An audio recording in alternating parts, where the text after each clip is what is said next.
Baked cake তো সকলেই খেয়েছেন, কিন্তু ঘিয়ে ভাজা কেক খেয়েছেন কখনো? হ্যাঁ, এমনই কেক পাওয়া যাচ্ছে পানিহাটির মথুরা মেলায়। এভাবেই এক এক করে এক কড়াই গরম ঘিয়ে লেচি ছাড়া হয়, ভাজা হলেই কেক রেডি। কিভাবে তৈরি হয় এই কেক?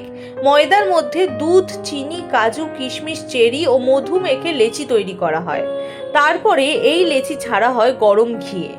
ঘিয়ে ভাজা গরম কেকের ওপর ভাজা চিনি ও কাজু বাদামের গুঁড়ো ছড়িয়ে দিয়ে তারপরে তা তুলে দেওয়া হয় ক্রেতাদের হাতে। এটা অন্যরকম, নতুন। আমি প্রথমবার ট্রাই করছি, বেশ সুন্দর লাগছে। ভেতরটা বেশ নরম, বাট এটা ফ্রাই করে আরও ভালো লাগছে বেশ। এর মধ্যে আবার ভেতরে দেখবেন এরকম কেকের মতো দেওয়া রয়েছে। এটা ফার্স্ট টাইম ট্রাই করছি, বেশ সুন্দর লাগছে বেশ। এটা একটা ওই অনেকটা গজার মতন, আমরা দুর্গাপুজোর পরে সেই বিজয়া দশমীতে গজা খাই, ওরকম গজার মতন খেতে লাগছে এটা বেশ। আমার তো এখানে কাছেই বাড়ি, আমি প্রতি বছর রয়েছি, বাট এটা প্রথমবার ট্রাই করছি। আসলে লোকে খেয়ে খুব সুন্দর জিনিস, ভালো লাগবে, নতুন জিনিস, বেশ ট্রাই করা ভালো। এটা কোনোদিন খাইনি, আজ এই প্রথম খাচ্ছি, খুব ভালো লাগছে। হ্যাঁ, খুব অদ্ভুত লাগছে, খুব ভালো লাগছে। 10-12 বছর ধরে এই কেক তৈরি করেন।